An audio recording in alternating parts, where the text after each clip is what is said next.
Hi guys, welcome to Office Blokes React. I am Office Bloke Dave. I'm Office Bloke Mike. I'm Office Bloke Daz. Together in a room, all three of us make the Office Blokes. Yes. Yep. It's a true factual statement, look. It is indeed. You can read it there for yourself. Yeah, It's true. Got a Patreon page, haven't we, Mike? We have indeed. Go have a look at patreon.com. Put in Office Blokes React. We've got loads of tiers there, starting just £1.50 if you want to support the channel. That'd be absolutely amazing. We've also got a Discord server on there for certain tiers, exclusive weekly podcast, and there's all sorts on there. There's Black Chappelle on there, Key and Peele. Have you been practicing? Obviously not. No, obviously not, no. Yeah, but yeah, if you want to go and support the channel, that would be absolutely amazing. So Nice. go down there, check it out. The next video coming out on there is actually Everybody Hates Chris, Teacher Being Racist compilation. 'Cause Okay. I got the email from YouTube last night saying nope. Oh, really? Denied our It's funny that appeal. as well. So, yeah, it was good. Fair enough. That'll be on Patreon the next couple of days. Yeah. Good. Right. 6 TV shows that really made me want to live in America. Yeah, interesting. Why would you want to live in America based on a For TV, show. Yeah. It may be pseudo-reality TV rather than like Something like sitcoms. Friends, maybe. People of a certain age in the 90s might think, oh, that looks so cool. You know, people like that living in an apartment and interacting and Well, if you look at Phoebe from Friends, she's a masseuse. Doesn't seem to work all the hours God sends, but still manages to have an apartment in Manhattan and have a life and hang out in a coffee shop all the time. So out of work actor. yeah, precisely. So yeah, Friends does make New York look appealing. Yeah. It could be things like I watch a program called Homestead Rescue, and that's all over the states where they go to people with small holdings that are failing. And this family come in and they fix everything and chop trees down and build chicken coops and stuff. And I watched that, and they're in like remote bits of Alaska, and I'm like, I can't believe you watched that, Dave. I know. It's a great program. It really is. I'm thinking Cops, America's Most Wanted. Yeah. Well, let's get into it. This is Lost in the Pond. Oh, it is? Yeah. Oh, okay. Right. So we'll do it 6 TV shows that really made me want to live in America. Let's do it. Right. He lives up in the Midwest, so it'd be Happy Days or something Hello, like that, right? I've lived in the United States now for 14 years, and the child version of Lawrence would find that most fascinating because that's exactly what he wanted to do. Because back in the day when I was about this tall, so about 2 inches, I was absolutely obsessed with all things America. I'd find myself doing American accents, learning about the geography, watching countless American films, reading American books. And a lot of this fascination was propelled by the fact that I was also hooked on American TV. Now bear in mind, this was the late 80s and I was a boy. So a lot of that involved action and people punching each other with this sound effect. And while devouring such TV shows, it made me think, America looks like a cool place. I want to live there. And so here are 6 television shows that I was obsessed with as a kid that made me want to move to the United States of America. I was just going to say the 18. Dun, dun, dun, dun, dun, dun. I'll stop that now. That's the A-Team theme, and I was very obsessed with the A-Team when I was but a wee little nipper. I had all of it, right? I had the A-Team van, I had Mr. T, I had Murdoch, although I'd pulled his head off, and I had the other ones. Hannibal and Face. Yeah. I never watched it. Did you not? Well, It's crazy, mate. It's before me. How old's Lawrence? Right. I'd say he's about our age. When I say our age, mine. Closer to your age than mine. So like, Yeah. That's about right. Because I'm aware of it being on TV when I was young, but Yeah. I was a little kid. I didn't care about a program like that. Yeah. But the other ones around this time would have been a similar sort of thing. Then you had like, was it like Airwolf and Knight Rider? Of course, Knight Rider. Forgot about that. About Baywatch, was that a bit later? That Baywatch was it? Early 90s, wasn't it? I think. Yeah, but that'll make you want to go and live in the USA. Yeah, some parts of it would. A couple of parts would anyway. The mountainous regions. Yeah. The hills. I watched, because obviously I was one TV in the house when I was that sort of age, so I watched whatever my dad was watching. Porn. So that, yeah, we did. Gay porn. Gay ginger porn. Gay ginger porn. It's getting more niche. Gay ginger midget porn. So I can feel more queasy as well as you go along. No, Quantum Leap was one of the big ones. Yeah, Quantum Leap. That was I never watched that. always on TV, so I saw a lot of that as a kid. I grew up with all the cop ones like Starsky and Hutch, Kojak, Columbo. Yeah, they're well a bit before. They were Dave sort of Simon. more before 70s. me, yeah. They were more 70s, I suppose, but they were all absolutely everywhere. Happy Days. Things like Happy Days. I saw a bit of Happy Days. Cheers. Cheers as well. That was brilliant. Cheers. Definitely. And Fraser. Ace and Hannibal. It's been a while. And the show was engineered in such a way where the A-team were on the run for a crime they didn't commit. And every one of the members had a different personality. Mr. T was the muscle. Face was the debonair, handsome, suave individual, so I could really relate to him. Murdoch, the comic relief, and Hannibal, the leader. So for kids, it was very easy to relate to this show, even though the premise of each episode was essentially the same. And my gosh, if I didn't want to get inside a van and travel across, wherever it is in America, is it LA? Who knows? And just take out the bad guys without actually killing them or causing any kind of, blood or violence of any kind, while using weapons that you made out of stuff that was just lying around. And maybe this is the first show that ever inspired me to take an American road trip, albeit without being pursued by the military again. The Simpsons! I did and ah about including this because they are cartoon individuals of the 2D variety. So it was a bit harder to relate to them on a human level. And in fact, the reason that I would include it is not necessarily because I want to be Bart Simpson, who does. I want it to be Maggie. It's easier. No, I think I include The Simpsons because I think more than just about any show got me interested in American place names. Specifically, the fact that you can have a place name in one state that's replicated in several other states, right? I'm not just talking about Springfield, which as it happens is not the most common place name in the United States. This is a phenomenon that happens all over, and watching The Simpsons and understanding that Springfield was used for the very reason that there were so many and therefore could create a kind of universality around this fictional town made me really fascinated in the signposts of America. And it was funny. What? And it still is funny, because it's still on the air. They never say where Springfield is, do they? It's like a running joke in The Simpsons. Oh, really? Yeah. They say it borders these states, and it'll border like 50 states. Yeah. Yeah, it's great. I grew up on it. It was literally it started as I was born. I think it was 86 or something it started. Was it? Right. That's or definitely early 90s at least. It's a very creative show. I love The Simpsons. Yeah, the content that goes into it. Real creative. The fact it's still going now is absolutely incredible. Absolutely amazing.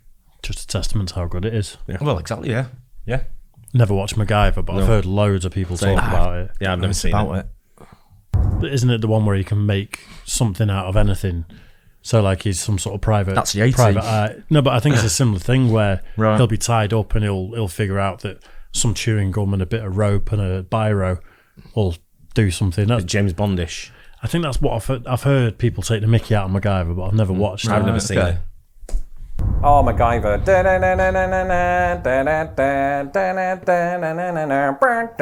MacGyver was so cool.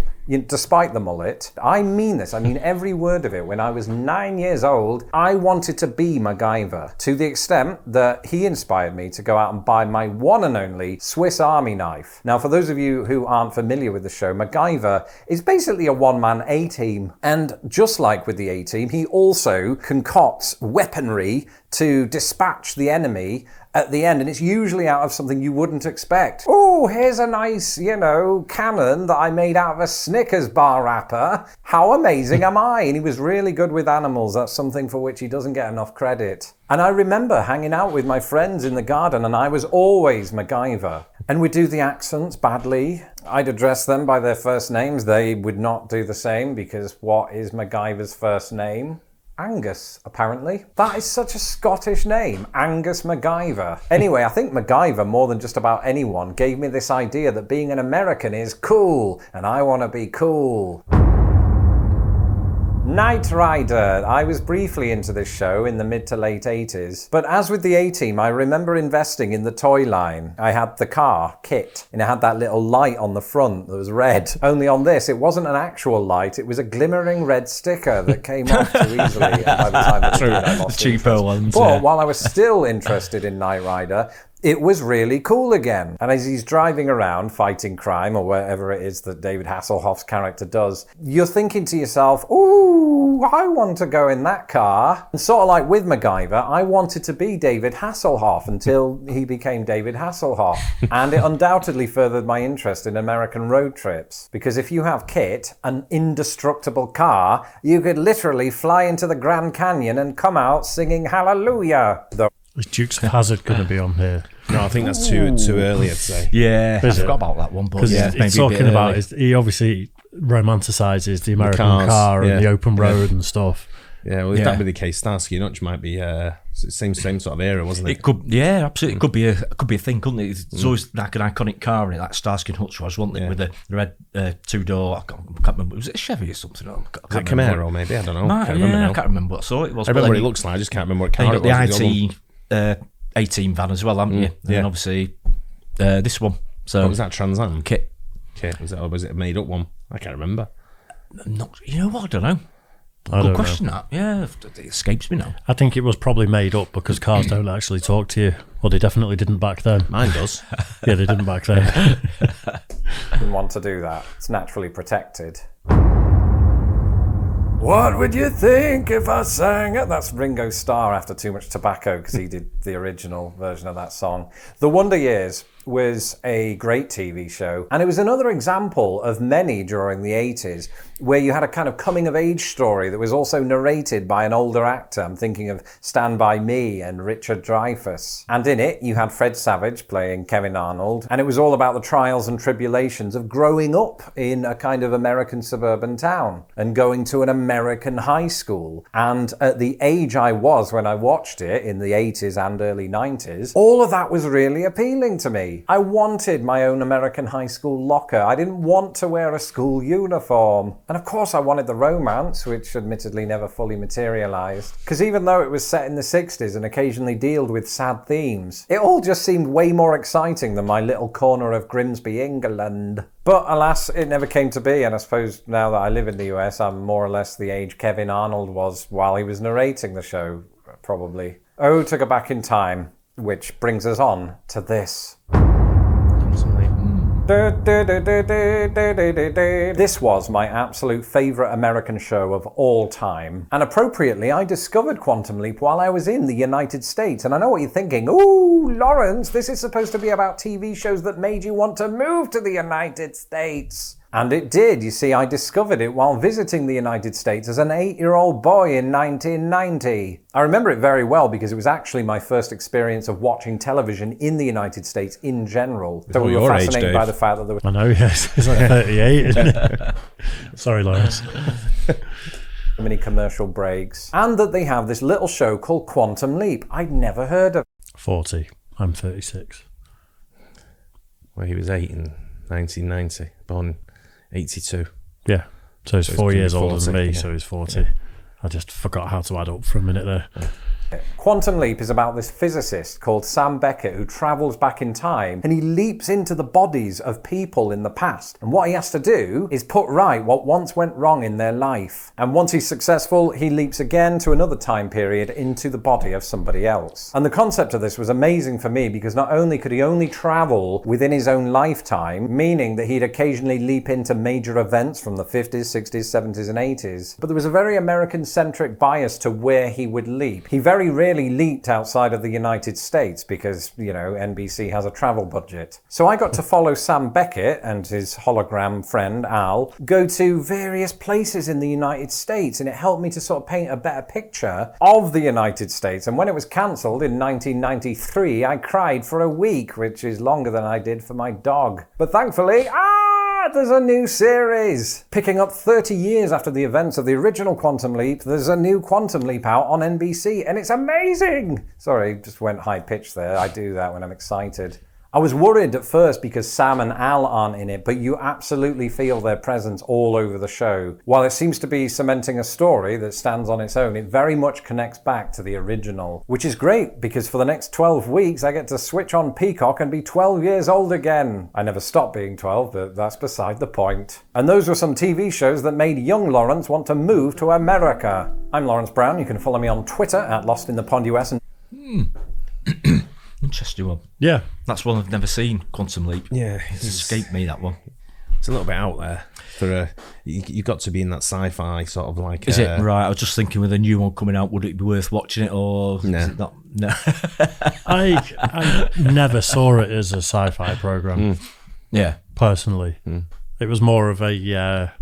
it was more him coming to terms with whoever he had become and then, like you said, trying to right the wrongs. Yeah. But it could be like... There was kind of like a murder mystery vibe to it. I know what you mean. And stuff. So Yeah. that's more what I never saw it as a sci-fi. I watched it a couple of Yeah. times. It just wasn't for me. It was just a bit out there. It was a bit wacky. Was it? Sort of thing. Yeah, I just was a little thinking- bit older as well. Yeah. Sort of, Just thinking maybe with a new series, they might put a different twist in it slightly, or it might be a bit more. I don't know. Just wondering whether it's worth a go. But The main actor looked a little bit of the Asian persuasion, so Yeah. that's the twist. nothing wrong with that, Dave. There's nothing wrong with it. I'm not saying there is, but there's your twist. We've seen a lot of Lost in the Pond now, and a lot of Lawrence. Yeah. And I thought it may have been circumstance that took him out to the States. Maybe his wife, maybe a job, something like that. But it seems like since being a kid, he's been enamoured with the place. Been a bit of a pull there for Same him, I with think, me. hasn't it? That's the same with me. Yeah. I didn't necessarily go with a job. So as a kid, I did go. I always wanted to go and live in the USA as a kid Right, growing up. Yeah. yeah. It was either New York or Japan. I always wanted to go to. Don't know Wow. why. It was one way or Bit another. different there. Well, I wanted to go east or west. East or sort west, of thing. It was yeah. like, I don't know where do I start because I want to try and get around the world. Yeah. Do something different. So I knew, and then I was working for a company. And they said, "Going up in our New York office," and I went, "I'll take it." They went, "Do you want to speak to your wife first?" I went, "No." So when can you go? When You tomorrow? speak to your wife. Yeah. You I said, "Hang on a minute, do I have to take her?" You didn't tell me that. I'd never thought of living abroad as a kid. Just never ever considered it. No. Nowadays, I would, and Yeah. I do think about what my future is going to hold in the next few decades. But as a kid, I just never once considered it. Yeah. Yeah, No, same here. I just thought where I grew up and where I lived was a shithole, and as soon as I could get out, the better.